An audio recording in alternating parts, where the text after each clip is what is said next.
محبت کی تعریف مشکل ہے، اس پر کتابیں لکھی گئیں، افسانے رقم ہوئے، شعراء نے محبت کے قصیدے لکھے، مرثیے لکھے، محبت کی کیفیت کا ذکر ہوا، وضاحتیں ہوئیں، لیکن محبت کی جامع تعریف نہ ہو سکی۔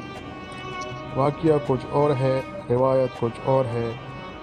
بات صرف اتنی سی ہے کہ جب ایک چہرہ انسان کی نظر میں آتا ہے تو اس کا انداز بدل جاتا ہے، کائنات بدلی بدلی سی لگتی ہے، بلکہ ظاہر و باطن کا جہاں بدل جاتا ہے۔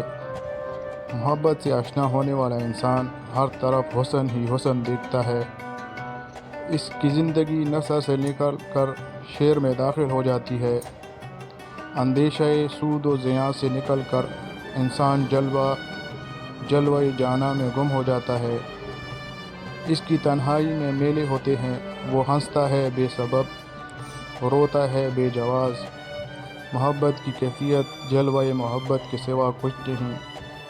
محب کو محبوب میں کجی یا خامی نظر نہیں آتی، اگر نظر آئے بھی تو محسوس نہیں ہوتی، محسوس ہو بھی تو ناگوار نہیں گزرتی۔ محبوب کی ہر ادا دل بری ہے، یہاں تک کہ اس کا ستم بھی کرم ہے، اس کی وفا بھی ہر لطف اور جفا بھی پرکشش۔ محبوب کی جفا کسی محب کو ترک وفا پر مجبور نہیں کرتی، دراصل وفا ہوتی ہے بے وفا کے لیے ہے۔ محبوب کی راہ میں انسان مجبوری یا معذوری کا اظہار نہیں کرتا۔ یہاں یہ سوال پیدا ہوتا ہے کہ مجاز کیا ہے اور حقیقت کیا؟ دراصل مجاز بذات خود ایک حقیقت ہے، اور یہ حقیقت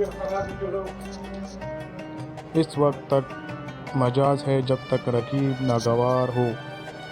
جس محبت میں رقیب قریب اور ہم سفر ہو وہ عشق حقیقی ہے۔ اپنا عشق اپنے محبوب تک ہی محدود رکھا جائے تو مجاز، اور اگر اپنی محبت میں کائنات شریک کرنے کی خواہش ہو تو حقیقت۔